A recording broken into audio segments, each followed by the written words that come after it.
So hello there, welcome to our YouTube channel Take You Grow. So in this channel you will see on the concept of the C++. So in this video we will discuss about the structure of C++ program. तो जैसे कि भाई तुम्हें पता होगा कि structure of the C++ program क्या होता है, इंपॉर्टेंट पार्ट होता है when you are learning the C++ also and any other programming language also. तो जैसे कि मान लो स्टेटमेंट मैंने लिखा है hashtag include iostream and using name space study and integer main लिखा हुआ है। फिर मैंने यहाँ पे लिखा है फोर्थ स्टेटमेंट, आप देखोगे see out welcome to you our YouTube channel tech you grow. Now fifth statement आपके पास है रिटर्न जीरो। तो क्या मतलब हुआ भैया, इसका मतलब मुझे समझाओ। तो ये क्या है, एक बेसिक स्ट्रक्चर आपका सी प्लस प्लस प्रोग्रामिंग का एक बेसिक स्ट्रक्चर है।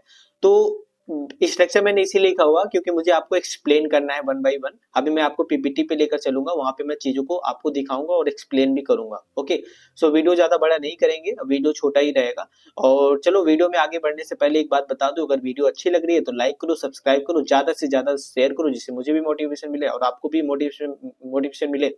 ठीक है, चलो स्टार्ट करते हैं वीडियो को। So let's start the video.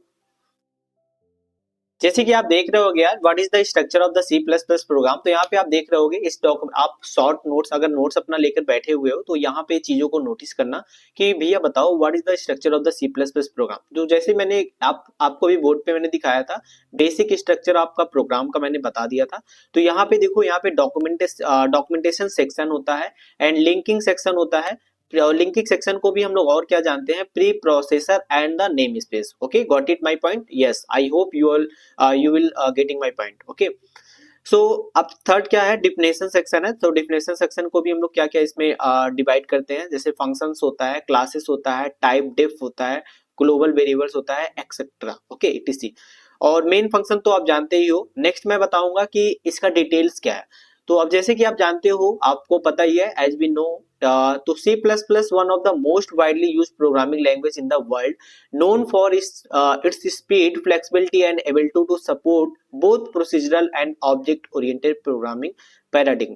भैया समझ में नहीं आया? ठीक है, आप अभी कोडिंग करना स्टार्ट किए हो, सी प्लस प्लस बहुत ज्यादा इंपॉर्टेंट पार्ट है when you are learning the coding with C plus plus, मैंने आपको बताया। So C plus plus one of the most widely use programming language. आपको पता है कि सी प्लस प्लस बहुत ज्यादा यूज किए जाने वाला एक प्रोग्रामिंग लैंग्वेज है इस वर्ल्ड में। नोन फॉर इट्स स्पीड, क्यों? क्योंकि इसको जाना जाता है इसकी स्पीड के लिए, यानी कि इसकी स्पीड बहुत फास्ट होती है, इसकी फ्लेक्सिबिलिटी बहुत अच्छी होती है, और ये दोनों को सपोर्ट करता है। किसको सपोर्ट करता है भैया? एक प्रोसीजरल लैंग्वेज को भी सपोर्ट करता है और ऑब्जेक्ट ओरिएंटेड प्रोग्रामिंग बेसिस पे आपने कोड किया है तो इसको भी सपोर्ट करता है। भैया समझ में नहीं आया? ठीक है, आप अभी बस ये समझो कि it support both procedural language and object oriented paradigm में। ओके, मैं आपको डिटेल एक्सप्लेनेशन आगे भी दूंगा। It's power a wide variety of application, इसके पास एक पावर होता है, आप बड़े पैमाने में यानी कि बड़े स्केल में आप एक बिग एप्लीकेशन आप मेजर करके बना सकते हो।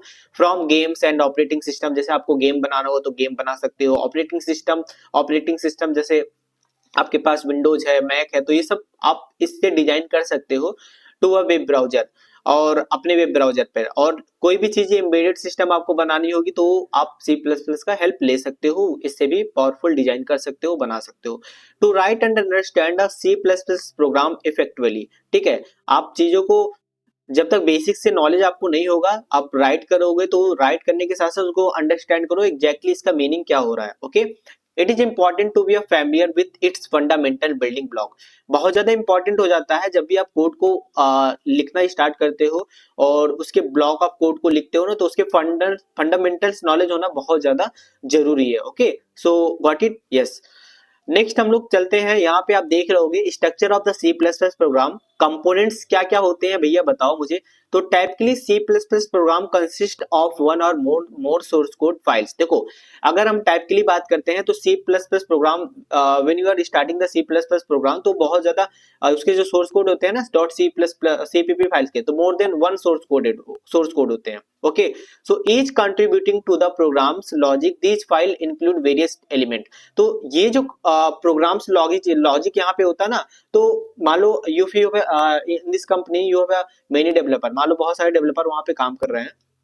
तो सोर्स कोड में वो डिफरेंट डिफरेंट कोड को लिखते हैं और तो उसमें उसका मीनिंग भी डिफरेंट डिफरेंट होता है। तो जैसे मैं एक ही फाइल्स की बात करता हूँ, मैंने एक इंडेक्स डॉट सीपीपी का फाइल मैंने डेवलप किया है, ठीक है। तो वहां पे मैंने कमेंट्स लिखा। तो कमेंट्स क्यों लिखते हैं कि उसको नोट बनाने के लिए, तो उसको हम लोग बोलते हैं डॉक्यूमेंटेशन। तो कमेंट्स फॉर द डॉक्यूमेंटेशन होता है। फिर उसके बाद आपके पास रहता है हेडर फाइल्स। हेडर फाइल्स क्या होता है? फॉर इंक्लूडिंग स्टैंडर्ड लाइब्रेरीज और यूजर डिफाइंड कोड। तो हेडर फाइल्स मैं बता दूंगा कि अभी जैसे आपके पास हैज इंक्लूड आईओस्ट्रीम है, तो वो क्या है? ये आपका क्या है? ये हेडर फाइल है, सॉरी। और उसके बाद क्या है? इंक्लूड कोनियो डॉट एच करके है, तो अभी क्या है? एक हेडर फाइल ही है। ऐसे बहुत सी चीजें हैं। नेक्स्ट क्या है? Name space. अगर मान लो मुझे स्टडी, मैं बार बार तो कोड में स्टडी कॉलम कॉलम करके सी आउट तो नहीं करने वाला है, तो मैं स्टडी को कहीं पे लाइब्रेरी का इंपोर्ट कर लूंगा। तो उसका हम क्या करते हैं? नेम स्पेस जैसी चीजों को यूज करते हैं। स्पेशली आप ब्रैकेट में देखो, जैसे स्टडी हो गया, फॉर अवॉइडिंग नेमिंग कॉन्फ्लिक्ट्स। आप कॉन्फ्लिक्ट्स नेमिंग को अवॉइड करना चाहते हो तो स्टडी का यूज करके काम करो, ठीक है। नेक्स्ट क्या है? ग्लोबल वेरिएबल्स और कांस्टेंट वेरिएबल्स भी हमारे पास होते हैं यहाँ पे। और हम लोग सभी चीजें डिटेल्स में पढ़ेंगे, अभी आप चीजों को देखो, ठीक है। फंक्शंस प्रोटोटाइप अपने नोट्स में लिख लेना, क्या क्या पॉइंट हमारे पास होते हैं। Structure of the C plus program when you are writing the code in C plus plus program, and what इसके क्या क्या कंपोनेंट्स होते हैं, तो ये आप नोट कर लेना। फंक्शंस प्रोटोटाइप होते हैं, क्लास एंड फंक्शन डिफिनेशन होते हैं, द मेन फंक्शन। और मेन फंक्शन ही क्या होता है? मेरा एंट्री पॉइंट होता है प्रोग्राम का। What it the entry point of the program is a main function. फिर उसके बाद क्या होता है? Next then input output statement आपके पास होता है, जैसे सी इन हो गया और सी आउट के थ्रू हम लोग उसको मैं इंपोर्ट करता हूँ, लाइब्रेरी को इंपोर्ट करता हूँ। नेक्स्ट क्या आता है भैया? ये आपके पास मैंने एक डायग्राम आपको दिखा रखा है, तो इसका क्या मतलब होता है? देखो, मैंने आपको जो अभी कोड वहां पे करके दिखाया ना, उसका मीनिंग यहाँ बता देता हूँ।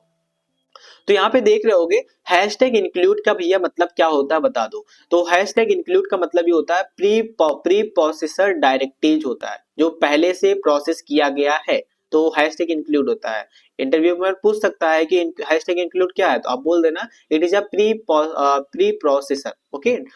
नेक्स्ट क्या है? आईओस्ट्रीम और कोनियो डॉट एच जो लिखते हो, ये क्या है? ये भैया आपका हेडर फाइल है, ठीक है। यानी कि टॉप पे ही दिखा दो, आप हेडर फाइल में हैशटैग इंक्लूड के साथ यूज करते हो, ठीक है भैया, समझ में आ गया। और इसको हम लोग पूरे पूरे को क्या बोलते हैं? डिफिनेशन या डिक्लेरेशन सेक्शन बोलते हैं। It is a definition and declaration section also, okay. उसके बाद क्या होता है? यूजिंग नेम स्पेस स्टडी आप लिखते हो, तो यूजिंग नेम स्पेस स्टडी को क्या लिखते हो? यहाँ पे देख लो, मैं बता दिया उसको आपको। स्टैंडर्ड स्टडी का फुल फॉर्म होता है स्टैंडर्ड लाइब्रेरी को आप यूज कर रहे हो, ओके। सो अब इंट और मेन में यहाँ पे लिखा हूं, तो इंट यहाँ पे देखो, ये भी क्या है? एक नेम स्पेस स्टडी है। तो आप बस यही नहीं करोगे यूजिंग नेम स्पेस स्टडी का यूज कर लिए, नहीं। अगर आप इंट और मेन फंक्शन के अंदर चीजों को ऐसे लिखे हो, तो इंट आपका क्या है? नेम स्पेस स्टडी भी है, ओके। और हम लोग डेटा टाइप भी बोलते हैं। मेन क्या है? ये प्रोग्राम का मेन फंक्शन है, आप इसको बोल सकते हो ये एंट्री पॉइंट है, ठीक है। और जो कर्ली ब्रेसेस स्टार्ट करते हो, ये इसको बोलते हैं हम लोग ओपनिंग ब्रेसेस बोलते हैं। क्या बोलते हैं? ओपनिंग ब्रेसेस बोलते हैं। इसके अंदर हम सभी चीजों को राइट करते हैं, कोड को राइट करते हैं। इसको बोल सकते हैं body of the main function. ये हमारी मेन फंक्शन का क्या होता है? बॉडी होता है, ठीक है। रिटर्न जीरो का क्या मतलब हुआ? रिटर्न जीरो का मतलब ये हो कि मेन फंक्शन रिटर्न वैल्यू, यानी कि मेन फंक्शन मेरा यहाँ पे जो है एंड हो गया, अब वैल्यू मुझे रिटर्न हो गया, तो यहाँ पे मैंने रिटर्न करा दिया, आपका एंड हो गया कोड। कर्ली ब्रेसेस को मैंने क्लोज किया, तो इसको बोलते हैं क्लोज ब्रेसेस। और आपका ये हो गया फंक्शन डिफिनेशन सेक्शन, ठीक है। आपको अगर नहीं समझ में आया है, कमेंट में करना, मैं फिर से एक्सप्लेन करूंगा, ठीक है। तो इसका ये डायग्राम बहुत इंपॉर्टेंट है, आप अपने नोट्स में इसको बना लेना। चलो नेक्स्ट देखते हैं क्या है। उसके बाद हमारे पास होते हैं कुछ सेगमेंट्स होते हैं, बहुत ही इंपॉर्टेंट सेगमेंट्स होते हैं। वही जो मैं आपको एक्सप्लेन किया, वही यहाँ पे चीजें हैं। जैसे core segment of C plus plus, when you are learning the C plus plus program, so core segment कुछ होते हैं, इंपॉर्टेंट सेगमेंट होते हैं। क्या क्या होते हैं? यहाँ पे देखो, डॉक्यूमेंटेशन होता है आपका, डॉक्यूमेंटेशन सेगमेंट यहाँ पे देखोगे, ये ऑप्शनल है लेकिन हेल्पफुल बहुत ज्यादा है, ओके। तो इसमें भी ये क्या क्या होता है? तो जैसे मैंने बताया इंक्लूड्स, इसमें क्या क्या इंक्लूड होते हैं? कमेंट्स होते हैं, जो कि आपका कमेंट्स क्या करता है? डिस्क्राइब द पर्पज, ऑथर और यूज ऑफ द प्रोग्राम, यानी कि ऑथर के पर्पज को भी डिस्क्राइब करता है और प्रोग्राम का क्या यूजेज है वो डिस्क्राइब हम लोग कर सकते हैं, ओके। नेक्स्ट सेगमेंट क्या होता है भैया? So pre-processing and namespace segment also referred to as a linking segment। ओ ठीक है भैया, समझ गया कि pre processing and name space segment को भी हम लोग क्या बोलते हैं, इसको लिंकिंग सेगमेंट भी बोलते हैं। सो योर इंटरव्यूअर आपसे पूछेगा कि तो आप बताओ कि आपका लिंकिंग सेगमेंट क्या होता है, तो आप बोलोगे कि processing pre processing and name space segment also known as a linking segment. ठीक है, इसमें होता क्या भैया, तो जैसे इंक्लूड्स क्या क्या करता है इसमें, प्री प्रोसेसर डायरेक्टिव्स होता है। जैसे आपके पास प्री प्रोसेसर डायरेक्टिव्स क्या क्या होते हैं, मैंने बता रखा है। जैसे हैशटैग इंक्लूड हो गया एंड हैशटैग डिफाइंड हो गया, तो ये सब चीजें क्या हो गए, प्री प्रोसेसर डायरेक्टिव्स हो गए। Name space declaration such as using a name space study भी चीजें होती हैं, तो मैंने इसको लिंकिंग सेगमेंट में आपको एक्सप्लेन कर दिया। नेक्स्ट होता है global and the declaration segment.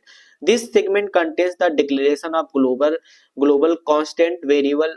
ठीक है, ग्लोबल एंड डिक्लेरेशन सेगमेंट देखो क्या होता है कि ये सेगमेंट क्या क्या कंटेन करता है, तो यहाँ पे देखो कि ग्लोबल कांस्टेंट को भी ये जो है कंटेन करता है, वेरिएबल्स को भी कंटेन करता है, और फंक्शंस का जितना भी प्रोटोटाइप होता है उसको भी ये एक्सेस करता है। कौन? Global and declaration segment. तो फोर्थ सेगमेंट क्या होता है भैया, फोर्थ सेगमेंट आपका होता है main and the function definition segment. ये क्या होता है, मेरा कोर पार्ट होता है कोडिंग का। आप कोड का नहीं बोल सकते हैं, प्रोग्रामिंग का मेरा कोर पार्ट है सी प्लस प्लस में। और ये मेन फंक्शन है, डिफाइन क्या करता है, user defined function and class method are also implemented. इसमें यूजर डिफाइंड फंक्शन क्या होता है मैं बताऊंगा आपको, और क्लास मेथड भी यहाँ पे इम्प्लीमेंटेड रहता है। ठीक है, I hope you are getting my point very well. आपको सब कुछ समझ में आ रहा है, नहीं समझ में आ रहा होगा तो कमेंट करना। ठीक है, मैं फिर से इसको आपको बताऊंगा, एक्सप्लेन करूंगा। ठीक है, नेक्स्ट क्या है, ठीक है, thank you so much for watching this video. अगर वीडियो अच्छी लगी हो तो लाइक करो, सब्सक्राइब करो, ज्यादा से ज्यादा शेयर करो, जिससे मुझे ज्यादा एक बार और मोटिवेशन मिले। ठीक है, और मैं बहुत ही अच्छे कंटेंट यहाँ पे बना रहा हूँ। ठीक है, और आगे भी बनाऊंगा, और आपको यहाँ पे कोडिंग से रिलेटेड सभी चीजें मिलने वाली है। तो अभी मेरी सी प्लस प्लस की जर्नी स्टार्ट है, इसके बाद हमारी मेरी हो सकती है डेसी की भी प्लेलिस्ट आ जाए। ओके, तो हम लोग यहाँ पे वीडियो को एंड करेंगे। वीडियो अगर अच्छी लगे लाइक करो, सब्सक्राइब करो, शेयर करो। बाय।